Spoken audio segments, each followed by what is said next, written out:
Good morning, dear students. Today we will discuss Chapter 6 Staffing in Business Studies.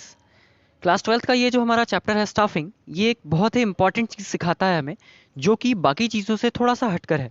आपने HR का नाम सुना होगा, ठीक है। एचआर या एचआरएम भी इसे कहते हैं, ह्यूमन रिसोर्स मैनेजमेंट। ये स्टाफिंग को ही कहा जाता है। स्टाफिंग का ही मतलब आप एक बात ध्यान रखिएगा, एक और नाम क्या है, ह्यूमन रिसोर्स मैनेजमेंट। तो देखते हैं आज हम कि स्टाफिंग क्या होता है। Staffing means filling the vacant position in an enterprise with the capable and right persons. It is also known as human resource management. देखिए, स्टाफिंग मतलब क्या होता है कि आपकी किसी ऑर्गेनाइजेशन में, किसी एक इंस्टीट्यूशन में जिस भी पर्सन की कमी होती है, जिस टाइप के पर्सन की कमी होती है, उनकी कमी को पूरी करना, उस वैकेंसी को फुलफिल करना, उसे ही हम स्टाफिंग कहते हैं। ये तो हो गई बुकिश लैंग्वेज। अब हम हमारी लैंग्वेज में थोड़ा सा समझ लेते हैं। किसी भी ऑर्गेनाइजेशन को, किसी भी संस्था को चलाने के लिए लोगों की ज़रूरत होती है, पर्सनल की ज़रूरत होती है। यहाँ पे PERSONAL वाला पर्सनल मत समझना। पर्सनल मतलब होता है कर्मचारी, व्यक्तियों की आवश्यकता होती है, रिक्वायरमेंट होती है। तो उस रिक्वायरमेंट को पूरी करने के लिए जो लोगों को हायर किया जाता है, दैट इज कॉल्ड स्टाफिंग या HRM, ह्यूमन रिसोर्स मैनेजमेंट। ठीक है, बात क्लियर हुई है आपको? ये था बेसिकली स्टाफिंग, ये होता है स्टाफिंग। अब हम बात करते हैं कि एक स्टाफिंग की क्या क्या कैरेक्टरिस्टिक्स होती है, क्या क्या बातें होती है स्टाफिंग के अंदर में। सबसे पहली बात तो ये एक कंटिन्यूस एक्टिविटी है। पहला फीचर जो है इसका, फीचर बोलें हम, कैरेक्टरिस्टिक्स बोलें, जो भी बोलें उस हिसाब से सबसे पहला पॉइंट क्या है, कंटिन्यूस एक्टिविटी। प्लानिंग जो है ये एक कंटिन्यूस एक्टिविटी होता है। दैट मीन्स कि ये बिजनेस के स्टार्ट होने के साथ साथ बिजनेस के अंत होने तक हमेशा चलता रहता है। कभी भी हमें और एम्प्लॉयज़ की रिक्वायरमेंट पड़ जाती है तो हमें और एम्प्लॉयज़ को हायर करना पड़ता है। That is staffing. It is a continuous activity. Next बात करते हैं पार्ट ऑफ मैनेजेरियल फंक्शन। ये मैनेजेरियल फंक्शन का एक पार्ट होता है। हमने पढ़ा था कि मैनेजमेंट के कुछ फंक्शंस होते थे, प्लानिंग, ऑर्गेनाइजिंग, स्टाफिंग। ये आया स्टाफिंग, यही वाला स्टाफिंग की बात कर रहा हूँ मैं। ये स्टाफिंग जो है ये मैनेजेरियल फंक्शन होता है, मैनेजमेंट का एक फंक्शन होता है, इसीलिए हम उसे का एक पार्ट भी कहते हैं। नेक्स्ट बात करते हैं रिलेटेड टू ह्यूमंस। हम किसी भी काम करने के लिए मैनेजर जो है, मतलब हम बोले यानी मैनेजर जो है किसी भी काम करने के लिए पर्सन्स को हायर करता है, ना कि एनिमल्स को। पता चला कि सॉफ्टवेयर इंजीनियर के रूप में आज हमने घोड़े को हायर कर लिया, हॉर्स को, ऐसा होता है? नहीं होता।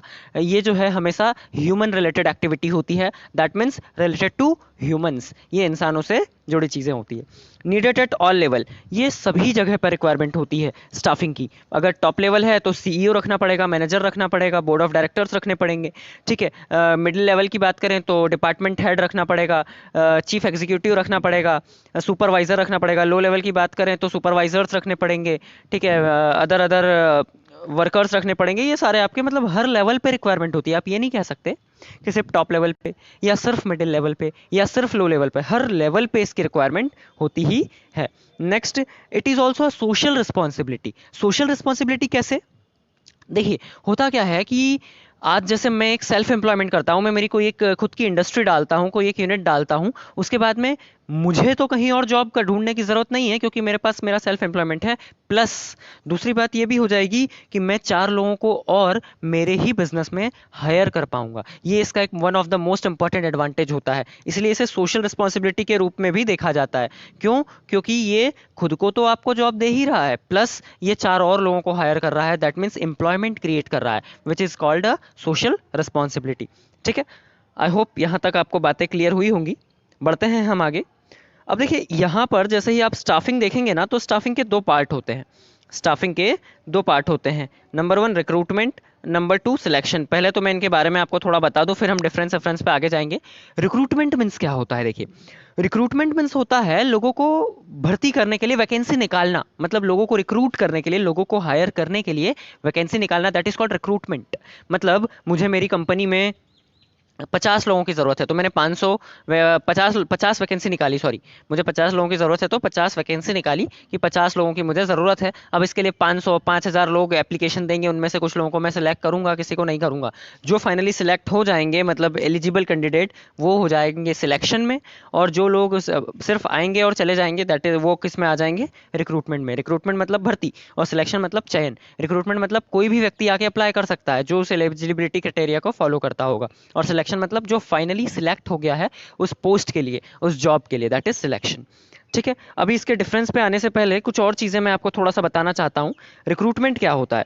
रिक्रूटमेंट के बारे में हमने बेसिकली ये देखा कि रिक्रूटमेंट मीन्स क्या होता है, means to allow anyone to hire sorry, recruitment means to allow anyone to come for showing his details in order to apply for the job. मतलब कोई ऐसा व्यक्ति जो कि जॉब पे अप्लाई करने के लिए आ सकता है, वो सारे लोग रिक्रूटमेंट के अंतर्गत आते हैं। ठीक है, ये रिक्रूटमेंट था। अब देखिए, रिक्रूटमेंट जनरली दो टाइप से होते हैं। ठीक है, दो सोर्सेस से होते हैं, एक होता है इंटरनल सोर्स, एक होता है एक्सटर्नल सोर्स। अब क्या होता है इंटरनल सोर्स और क्या होता है एक्सटर्नल सोर्स, इनको हम देखते हैं ध्यान से। रिक्रूटमेंट, जैसे रिक्रूटमेंट करना है मुझे, मेरी कंपनी है, मेरे यहाँ पे कुछ एम्प्लॉयज़ काम कर रहे हैं और मुझे अपने यूनिट को और बड़ा कर रहा हूँ मैं, तो मुझे कुछ और लोगों की रिक्वायरमेंट है। तो मैं दो टाइप से लोगों को ला सकता हूँ। एक तो क्या कि जैसे जो लोग मेरे यहाँ पिछले 10 सालों से काम कर रहा हूँ, उन्हीं में से कुछ लोगों को उठा के, फॉर एग्जाम्पल जैसे मान लीजिए पूरी मेरी एक कंपनी है जिसमें से मेरा मैनेजर जॉब छोड़कर चला गया, मुझे किसी एक मैनेजर की रिक्वायरमेंट है। अब एक व्यक्ति ऐसा है जो कि पिछले 10 सालों से काम कर रहा है, जिसको मेरी कंपनी के बारे में सारी चीज़ें पता है, वो एक एग्जीक्यूटिव के रूप में काम कर रहा था, सुपरवाइजर के रूप में काम कर रहा था। तो अगर मैं उसे उठाकर मैनेजर बना दूं, दैट मीन्स प्रमोशन कर दूं, तो ये सारी चीज़ें इंटरनल सोर्स में आएगी। इंटरनल सोर्स मतलब मेरी ही कंपनी के अंतर्गत, मेरी कंपनी के बाउंड्री वॉल के अंदर से ही यदि किसी व्यक्ति को कोई एक जॉब से उठाकर दूसरे जॉब में शिफ्ट कर दिया जाए, that is called internal source of recruitment. External source की बात करें तो देखिए, अगर किसी एक कंपनी को, किसी एक पर्सन को किसी कंपनी में हायर किया जाए, वो भी after the outside of boundary wall, मतलब किसी कंपनी के बाहर से अगर किसी को रिक्रूट किया जाए, तो उसे क्या बोलेंगे हम? एक्सटर्नल सोर्स बोलेंगे। अब इसके कुछ एग्जांपल्स देख लेते हैं। जैसे इंटरनल सोर्स का एक एग्जांपल होता है प्रमोशन, मतलब आपने किसी एक व्यक्ति को प्रमोट कर दिया, आपके यहाँ पहले से ही काम कर रहा था, पर पहले छोटी पोस्ट पे था, आपने बड़ी पोस्ट पे डाल दिया, प्रमोशन, ये इंटरनल सोर्स का एग्जांपल है। ट्रांसफर, आपकी एक ब्रांच पर कोई व्यक्ति बहुत अच्छा काम कर रहा था, दूसरी ब्रांच पर आपको मतलब एक ब्रांच पर आप यूँ समझ लीजिए कि 4-5 अच्छे लोग थे जो बहुत बेस्ट काम कर रहे थे, दूसरी ब्रांच पर अच्छे लोगों की कमी थी, तो आपने एक आध दो लोगों को यहाँ से वहाँ शिफ्ट कर दिया, दैट इज ट्रांसफर। नेक्स्ट बात करते हैं डिमोशन। कोई एक व्यक्ति जो कि अच्छा काम नहीं कर रहा था पर बड़ी पोस्ट पे था, उसको आपने डिमोट वो कर दिया, मतलब बड़े पोस्ट से छोटी पोस्ट पर शिफ्ट कर दिया, दैट इज डिमोशन। ये सब किस में आ जाते हैं? इंटरनल सोर्स में। इसमें सिर्फ 3 ही होते हैं, ध्यान रखिएगा, पर एक्सटर्नल सोर्स में बहुत सारे होते हैं। एक्सटर्नल सोर्स में नंबर 1 है कैंपस सिलेक्शन। आपने इंजीनियरिंग की किसी एक बड़े यूनिवर्सिटी से, बड़े कॉलेज से, वहाँ पे कैंपस सिलेक्शन आया, मतलब कंपनी आई, कंपनी ने आपको रिक्रूट करा, सिलेक्ट करा, that is campus selection. Employment exchange, हर एक शहर में, हर एक डिस्ट्रिक्ट में, हर एक सिटी में एक एम्प्लॉयमेंट ऑफिस होता है, जहाँ पर आप क्या अपना रजिस्ट्रेशन करवा सकते हैं, मतलब 18 ईयर से बड़े लोग वहाँ पर जाकर अपना रजिस्ट्रेशन करा सकते हैं। तो किसी भी टाइप की यदि जॉब आती है तो वो आपसे कांटेक्ट कर लेते हैं। एम्प्लॉयमेंट एक्सचेंज एक सोर्स है जहाँ से कंपनी हायर कर लेती है। कैंपस सिलेक्शन यहाँ पे 2 बार आ गया है, मैं इसके बदले आपको और कुछ बता देता हूँ। इसके अलावा जैसे होता है फैक्ट्री गेट, एक आप ऐसा भी लिख सकते हो। फैक्ट्री गेट मतलब क्या है कि किसी कंपनी के बाहर लिखा दिया जाता है ना कि लड़कों की आवश्यकता है, मतलब need, urgent need of boys and girls, urgent need of man and women, ऐसा लिखा हुआ होता है, मतलब लोगों की रिक्वायरमेंट है। ठीक है, रिक्वायरमेंट डाल दिया जाता है, आवश्यकता है डाल दिया जाता है, इस टाइप से बोर्ड डाल दिया जाता है, तो उससे भी रिक्रूटमेंट हो जाता है। या फिर न्यूज़पेपर वगैरह में ऐड दे दिया जाता है, फोर्थ ऑप्शन। फिफ्थ, इंटरनेट एक सोर्स है, इंटरनेट पे आपने डाल दिया, उस पर आ जाते हैं, गूगल वगैरह पे डाल देते हैं। आजकल बहुत सारे जॉब वगैरह के ऑप्शन से वेबसाइट्स अवेलेबल है जहाँ पे आप जॉब के लिए अप्लाई कर सकते हैं। ये सारे कौन से हो जाएंगे? एक्सटर्नल सोर्स, यानी आपके बिजनेस से बाहर से आने वाले लोग। अच्छा, एक और आता है इसमें रिकमेंडेशन। रिकमेंडेशन से कैसे होता है देखिएगा, जैसे आपके यहाँ कोई एम्प्लॉय काम कर रहा है और आपने बोला कि मुझे किसी और एम्प्लॉय की रिक्वायरमेंट है, तो उसने बोला मेरे मामा का लड़का है, उसको रख लीजिए, ये बहुत अच्छा है, ये है, ऐसा है, वैसा है। तो किसी के रिकमेंड करने पर आपने फैक्ट्री के बाहर से ही लिया ना। कुछ लोग कंफ्यूज हो जाते हैं, सर रिकमेंड करा तो अंदर से ही ले लिया? नहीं, कंपनी के अंदर से नहीं लिया, कंपनी के अंदर के किसी पर्सन ने सजेस्ट जरूर करा है, पर वो जो व्यक्ति बाहर से आएगा काम करने के लिए, वो तो ऑर्गेनाइजेशन से बाहर से ही आएगा ना, that's why it is external source of recruitment. ठीक है, क्लियर हुई ये बात? आगे बढ़ते हैं हम। देखिए, इसमें और भी कुछ लिखा हुआ है, जैसे फैक्ट्री गेट मैंने बता दिया, लेबर कॉन्ट्रैक्टर होता है, रिकमेंडेशन भी बता दिया आपको। लेबर कॉन्ट्रैक्टर्स में ऐसा होता है, कई बार अलग अलग ऐसे कॉन्ट्रैक्टर होते हैं, जैसे मान लीजिए आपको अपने बिल्डिंग बनवाना है, उसके लिए लोगों को हायर करना है, तो आप अगर ऐसे एक एक करके मजदूर ढूंढेंगे तो बहुत टाइम लग जाएगा। इससे अच्छा आप किसी एक कॉन्ट्रैक्टर के पास चले गए, उसके पास 50 लेबर थे, वो पूरे लेबर लेके आ गया, दैट इज लेबर कॉन्ट्रैक्टर। तो ये सारे जो एक्सटर्नल सोर्स हैं, मतलब आप खुद ने नहीं लिए, आपने ये आप बाहर से कॉन्ट्रैक्टर से ले आए। कई बार ऐसा ही होता है, अलग अलग ठेकेदार्स वगैरह होते हैं जो कि क्या करते हैं कि जैसे आपको वर्कर्स की ज़रूरत है, तो आप उनको, उनसे कांटेक्ट कीजिए, वो 50, 100, 150 ऐसे आपको मेंबर एक बार में अवेलेबल करा देंगे, तो आपका काम आसान हो जाता है। ये आपके लेबर कॉन्ट्रैक्टर्स में आ जाते हैं। ठीक है, ये आपका पूरा ओवरऑल रिक्रूटमेंट के बारे में बात थी। ठीक है, अभी ये डिफरेंस भी हम आगे देखेंगे, पहले आपको कुछ और चीज़ें बता दूं मैं। रिक्रूटमेंट के बारे में जैसे हमने सारी चीज़ें देख ली, तो वैसे ही अब बात आती है कि सिलेक्शन क्या। तो सिलेक्शन एक पूरी प्रोसेस होती है जिसमें स्टेप बाय स्टेप चीज़ें सारी चलती हैं कि पहले ये, फिर ये, फिर ये, फिर ये। तो उस पूरी प्रोसेस को हम यहाँ पर पढ़ने जा रहे हैं। जो आपका सिलेक्शन है वो स्टार्ट होता है रिसीविंग ऑफ एप्लीकेशन से। मतलब सबसे पहले हम एक एप्लीकेशन रिसीव करते हैं। जैसे किसी व्यक्ति को अप्लाई करना है हमारी कंपनी में जॉब के लिए, सबसे पहले उसने क्या किया, एक एप्लीकेशन दिया अपने को, तो हमने यानी कंपनी ने क्या किया, रिसीव कर लिया एप्लीकेशन को। सेकंड नंबर पे होता है स्क्रूटनी ऑफ एप्लीकेशन। स्क्रूटनी मतलब होता है टू वेरीफाई द एप्लीकेशन। अब वेरीफाई कैसे करना, फॉर एग्जाम्पल हमने कंपनी की एलिजिबिलिटी क्राइटेरिया में डाला था कि कोई व्यक्ति एमबीए किया हुआ हो तो अप्लाई कर सकता है। अब किसी 10th पास ने अप्लाई कर दिया, क्या आप लोगे? बिल्कुल नहीं, स्क्रूटनी हो जाएगा। यदि हमने क्वालिफिकेशन क्या मांगी है, एमबीए, तो 10th वाले को कैसे ले लेंगे? मैनेजर की जॉब से ये होगी यार, जब तो अपन ने एमबीए डाला होगा। यदि 10th वाले की डाला होगा, कोई 5th पास आ गया, तो मतलब वो क्राइटेरिया पहले हम चेक करेंगे, स्क्रूटनी करेंगे। कुछ लोग वहीं से रिजेक्ट हो जाते हैं एप्लीकेशन देख के ही, और जो लोग सिलेक्ट होते हैं वो आगे की प्रोसेस में जाते हैं, दैट इज प्रिलिमिनरी इंटरव्यू।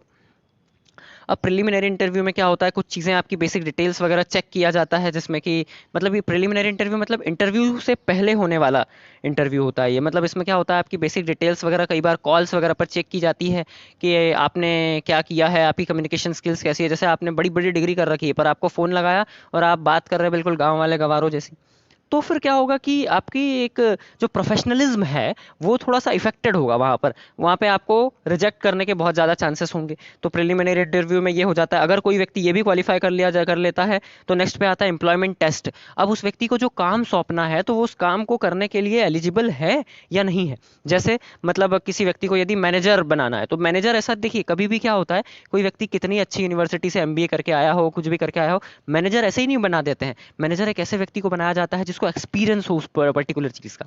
ठीक है, जैसे कि मैनेजर हो गए, प्रिंसिपल हो गए, सीईओ हो गए, डायरेक्टर्स हो गए, ये कभी भी ऐसे उठा के नहीं बना दिया जाता है। ये ऐसा होता है कि आपने इससे छोटे लेवल पे कहीं बहुत अच्छे लेवल पे काम किया है, आपने सारी चीज़ों को डिटेल में समझा है, आपको ये आइडिया है, वो आइडिया है, तो उस रिलेटेड फिर आप जा करके एज अ मैनेजर के लिए अप्लाई वगैरह कर सकते हो। तो थोड़ा एक्सपीरियंस लगता है। तो आपका एम्प्लॉयमेंट टेस्ट किया जाता है कि आप पहले कहाँ काम करते थे, वहाँ पर आपका कैसा एक्सपीरियंस था, आपने क्या क्या चीज़ें की, क्या क्या चीज़ें नहीं की। फिर उसके बाद नेक्स्ट प्रोसेस में क्या होता है, फाइनल इंटरव्यू। अगर आपने एम्प्लॉयमेंट टेस्ट क्लियर कर लिया तो फिर क्या नेक्स्ट स्टेप पे जाते हैं, but that is final interview. Final interview में आपसे ऑरल क्वेश्चन आंसर्स होते हैं, जिसमें कि कंपनी का रिप्रेजेंटेटिव यानी कि आपका इंटरव्यूअर आपके सामने बैठा होता है और आप जो है उनके सामने बैठे होते हैं और आपसे क्वेश्चंस किए जाते हैं, जिससे कि सारी चीज़ें क्लैरिफाई हो जाती है कि आप सचमुच एलिजिबल हैं जॉब में या फिर नहीं है। जब आपका फाइनल इंटरव्यू हो जाता है तो आप नेक्स्ट प्रोसेस के लिए एलिजिबल हो जाते हैं, that is medical examination. Medical examination में आपका पूरा बॉडी का टेस्ट किया जाता है कि आपको कोई ऐसी डिसीज़ तो नहीं है। जैसे अभी अब कोविड-19 का आ गया तो सबसे पहले ये टेस्ट किया जाएगा, नहीं तो अदरवाइज पहले भी बहुत सारे अलग अलग टेस्ट होते थे कि आपको कोई ऐसी डिसीज़ तो नहीं है जो दूसरों को भी अफेक्ट कर सकती है कंपनी में। नेक्स्ट होता है रेफरेंस चेकिंग। यदि आप किसी रेफरेंस से आए हैं तो वो रेफरेंस चेक किया जाता है, किसी के रिकमेंडेशन से आप यदि आए हैं। और दूसरा एक और रेफरेंस चेकिंग होता है, मतलब कैसे, जैसे कि आपने किसी एक कंपनी को छोड़कर आप इस कंपनी में आ रहे हैं, तो उस कंपनी से कंपनी सीक्रेटली कॉन्फिडेंशियली कुछ इंफॉर्मेशन मंगवाती है कि इस व्यक्ति का रिकॉर्ड कैसा है, ये काम प्रॉपर करता है कि नहीं करता है, आपके यहाँ से कुछ ये चोरी वगैरह करके तो नहीं भागा है, वॉट एवर। मतलब उसकी पर्टिकुलरली सारी चीज़ें क्लीन चीट मंगवाना चाहती है।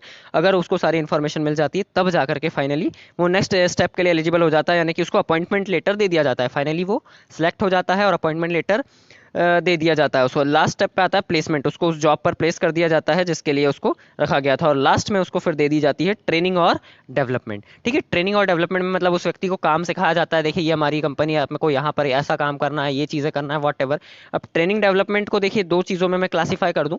ट्रेनिंग मतलब होता है आपको पर्टिकुलर काम सिखाना कि ये काम आपको ऐसे करना, और डेवलपमेंट मतलब होता है उससे रिलेटेड और भी एक्स्ट्रा चीज़ें सिखाना।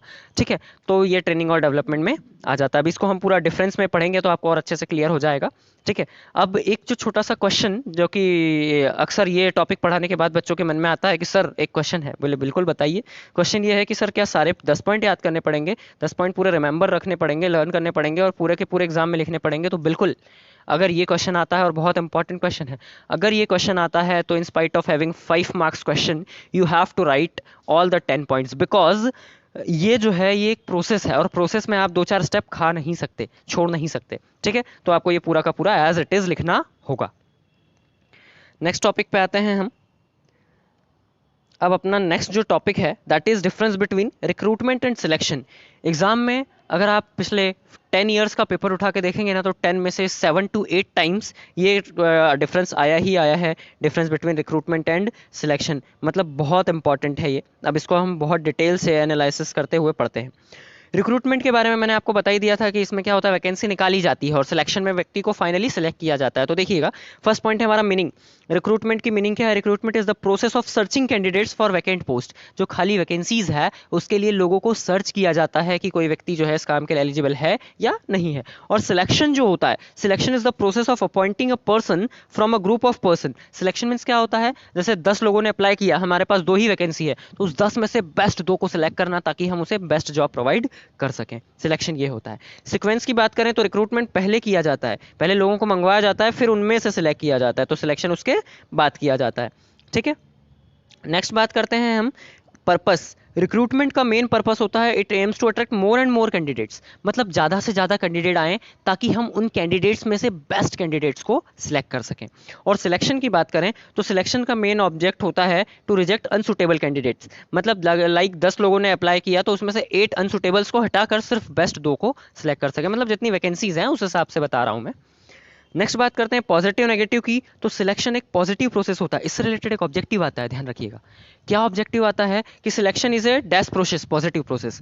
ठीक है, sorry, recruitment is a dash process, positive process. Positive क्यों? क्योंकि देखिए कोई भी व्यक्ति अप्लाई कर सकता है। जैसे फॉर एग्जांपल 50 लोग हैं, 50 ने एमबीए किया हुआ है, तो 50 के 50 अप्लाई कर सकते हैं अगर उसमें एलिजिबिलिटी क्राइटेरिया में एमबीए बोला है तो, इसलिए ये पॉजिटिव है। लेकिन सिलेक्शन एक नेगेटिव प्रोसेस होता है। नेगेटिव क्यों? क्योंकि भले ही 50 ने एमबीए कर रखा होगा लेकिन उन 50 का सिलेक्शन होना पॉसिबल नहीं है। That's why it is a negative process, क्योंकि इनमें से लोगों को रिजेक्ट करके सिर्फ बेस्ट सुटेबल कैंडिडेट्स को ही सिलेक्ट किया जाता है। That's why it is a negative process. Scope की बात करें तो देखिए रिक्रूटमेंट का स्कोप जो है बहुत ही लिमिटेड होता है, क्योंकि इसमें इसका स्कोप कहाँ तक है, सिर्फ और सिर्फ एप्लीकेशन के आने तक। लेकिन जो सिलेक्शन होता है, सिलेक्शन का मेन ऑब्जेक्ट होता है फाइनल सिलेक्शन देना, लोगों को उसमें से सॉर्ट आउट करना, लोगों को उनमें से छांट कर और बेस्ट को सिलेक्ट करना, तो जो कि सबसे इंपॉर्टेंट रोल होता है। दैट्स वाई इसका स्कोप इसके कंपेरिजन में ज़्यादा होता है। ठीक है, यहाँ तक तो कोई कंफ्यूजन नहीं होगा। बढ़ते हैं हम आगे। ठीक है, रिक्रूटमेंट सिलेक्शन भी हमारा हो गया। अब हमारा नेक्स्ट टॉपिक था जो कि मैंने अभी आपको बताया था कि ट्रेनिंग और डेवलपमेंट।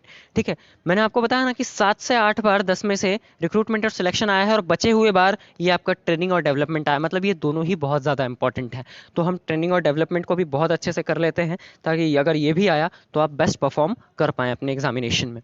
ठीक है, यदि हम सारी चीज़ें इस हिसाब से पढ़ते हैं ना कि बिल्कुल एग्जामिनेशन पॉइंट ऑफ व्यू से, तो हम बेस्ट पढ़ते हैं और बेस्ट स्कोर कर पाते हैं। और मेरी हमेशा ये कोशिश रहती है कि मैं और मेरे स्टूडेंट्स हमेशा अपना बेस्ट दे पाएं। तो चलिए स्टार्ट करते हैं इसे भी। ट्रेनिंग की बात कर रहे थे हम, तो ट्रेनिंग मीन्स क्या होता है, पहले मैं आपको थोड़ा सा बेसिक बता दूं जो मैं बिल्कुल आपको पहले बुकिश पे जाने से पहले बताता हूं। ट्रेनिंग मीन्स क्या, आपको पर्टिकुलरली उस काम से रिलेटेड काम को सिखाया जाए। मतलब आपको जैसे टाइपिंग करना है तो आपको टाइपिंग, सिर्फ टाइपिंग सिखाया जाए कि आप ASDF पे हाथ रखिए, इधर PQR पे, मतलब पर्टिकुलरली सिर्फ उतना ही सिखाया जाए। लेकिन यदि आपको डेवलपमेंट करना है तो फिर क्या आपको कंप्यूटर में और भी एक्स्ट्रा चीज़ें सिखाना, जो कि भले ही उस वक्त आपके काम ना भी आए लेकिन फिर भी वो चीज़ सिखाना कि अल्टर F4 से शट डाउन हो जाएगा। ठीक है, मतलब एक्स्ट्रा चीज़ें सिखाना जो कि आपके और भी काम आ सकते हैं, तो दैट इज डेवलपमेंट। ठीक है, तो आप देखिए ट्रेनिंग का मीन्स मतलब यही वाली बात है कि इसमें सिर्फ और सिर्फ जो आपके पास टैलेंट है, it training means improving the existing talent of any person. जो टैलेंट आपके पास ऑलरेडी है उसे इंप्रूव करने की कोशिश की जाती है, इसको इंप्रूव करने की कोशिश की जाती है।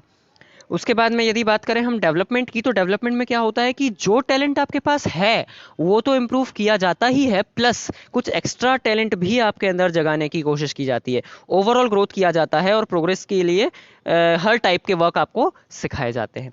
पर्पस की बात करें तो इसका मेन पर्पस होता है किसी भी एम्प्लॉय की इफिशियंसी बढ़ाना, किसका, ट्रेनिंग का। लेकिन हम बात करें डेवलपमेंट का तो इसका मेन पर्पस होता है कि किसी भी एम्प्लॉय की कैपेबिलिटीज़ को बढ़ाना। पहले अगर वो किस पर्टिकुलर एक ही काम कर पाता था तो आज वो 4 काम और कर पाए, तो ऐसी कैपेबिलिटीज़ को इंप्रूव करने का काम करता है हमारा development.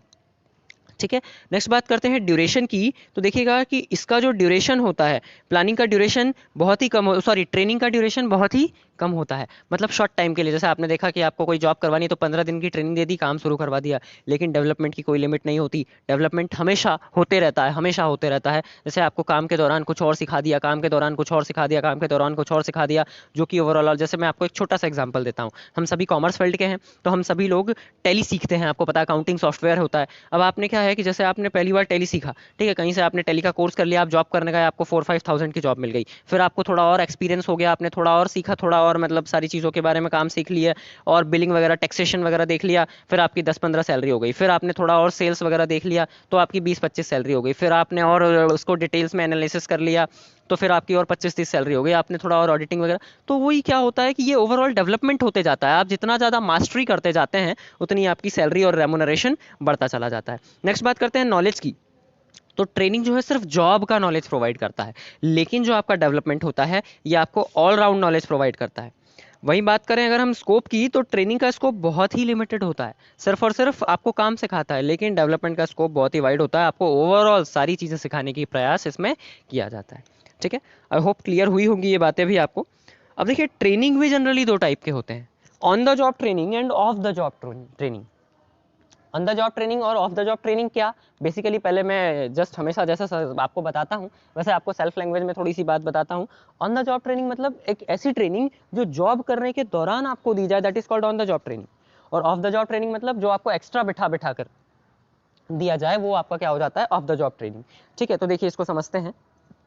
Meaning, here training is provided at the actual work place. आपको काम करवाया जा रहा है और ट्रेनिंग दी जा रही है। फॉर एग्जांपल आप सीए कर रहे हैं, सीए में आपने प्री निगाह वो जो फर्स्ट स्टेप होता है, दैट इज आपका फाउंडेशन आपने क्लियर कर लिया, आपने आईपीसीसी क्लियर कर लिया, अब आप सीए फाइनल में गए, अब आप एक सीए के अंडर में काम कर रहे हैं, तो आपको ट्रेनिंग दी जा रही है, वर्क प्लेस पर बैठा के आपसे काम करवाया जा रहा है। लेकिन ऑफ द जॉब ट्रेनिंग में क्या होता है कि आपको जो है एक्चुअल वर्क प्लेस पर जहाँ आपको जो काम करना है वहाँ वो काम नहीं करवाएंगे, आपको बैठा के पहले काम सिखा रहे हैं तो फिर सिर्फ काम ही सिखाएंगे, वहाँ आप काम नहीं करेंगे। ऑन द जॉब ट्रेनिंग में क्या होता है कि आप जो सीख रहे हैं और साथ ही साथ काम भी कर रहे हैं। और ऑफ द जॉब ट्रेनिंग में क्या है कि नहीं, अभी आप सिर्फ सीख रहे हैं, काम तो आप बाद में एक्चुअल वर्क प्लेस पे जाकर करेंगे। नॉलेज की बात करें तो यहाँ प्रैक्टिकल नॉलेज दिया जाता है, लेकिन ऑफ द जॉब ट्रेनिंग में थ्योरेटिकल नॉलेज ज़्यादा दिया जाता है। ठीक है, एम की बात करें तो ऑन द जॉब ट्रेनिंग का मतलब होता है कि there is aim of earning along with learning. यहाँ पर सीखने के साथ साथ पैसा कमाना भी मेन ऑब्जेक्ट होता है, किसमें, ऑन द जॉब ट्रेनिंग में। लेकिन ऑफ द जॉब ट्रेनिंग में सिर्फ और सिर्फ डेप्थ लर्निंग, गहराइयों में चीज़ों को सीखना, ये मेन ऑब्जेक्ट होता है। एक्सपर्ट अवेलेबिलिटी की बात करें तो generally on the job training में mostly an expert is present with providing training. यहाँ पे एक्सपर्ट्स हमेशा अवेलेबल होते हैं उस पर्टिकुलर फील्ड के जो आपको काम सिखा रहे होते हैं। लेकिन यहाँ पे क्या होता है, more than 2 experts are generally present, मतलब यहाँ पे मोस्टली लोग एक्सपर्ट्स ही होते हैं जो आपके साथ काम कर रहे होते हैं। ठीक है, जैसे आप फॉर एग्जांपल आप पायलट के लिए आप पायलट बन गए, और पायलट बनने के बाद आप प्लेन उड़ाने गए, तो आपको पहली बार में प्लेन उड़ाने नहीं दे दिया जाएगा, आपके साथ 2 एक्स्ट्रा पायलट होंगे जिन्हें ऑलरेडी 5-6 साल का एक्सपीरियंस होगा, और आप उनके साथ में सीख रहे होंगे और वो दोनों उड़ा रहे होंगे। ये कहाँ होता है, जैसे on the job training. Of the job training मतलब जैसे में क्या होता है कि यहाँ पर आपको सिर्फ पहले थ्योरेटिकल बैठा के बता रहे हैं आपको ऐसा करना है वैसा करना है, इसमें ना सिर्फ 1-2 एक्सपर्ट्स होते हैं, बाकी सारे के सारे स्टूडेंट्स होते हैं। ऑन द जॉब में क्या कि आपके जो है मोस्टली लोग जो है एक्सपर्ट ही होंगे, आप 1-2 लोग सीखने वाले होंगे। लेकिन ऑफ द जॉब में क्या होगा कि आप मोस्टली लोग सीखने वाले ही होंगे, पर 1-2 लोग एक्सपर्ट होंगे। इंटरप्शन की बात करें तो देखिए, जब जनरली क्या होता है, ऑन द जॉब ट्रेनिंग जो है आपका वर्क को इंटरप्ट कर देता है। वर्क को इंटरप्ट कर देता है मतलब आपके काम में विघ्न डाल देता है। कैसे, क्योंकि अभी आपने चीज़ों को प्रॉपर सीखा ही नहीं और आप करने लग गए, तो आपके काम में प्रॉब्लम आ जाती है। लेकिन जो ऑफ द जॉब ट्रेनिंग होता है, इसमें पहले आप पूरी तरह से सीख जाते हैं, उसके बाद आप काम करने जाते हैं, तो ये आपके काम में विघ्न नहीं डालता है। That is all about that chapter. अगर आपको इस चैप्टर में कुछ भी कंफ्यूजन हो तो आप बाकायदा बिल्कुल कमेंट सेक्शन में लिखिए। I will try my best to solve all your doubts and any queries you have. और अगर आपको किसी भी टॉपिक पर वीडियो चाहिए तो आप वो भी कमेंट सेक्शन में लिख सकते हैं, तो मैं आपको उस टॉपिक पर आपको वीडियोस बनाकर दूंगा। ठीक है, थैंक यू।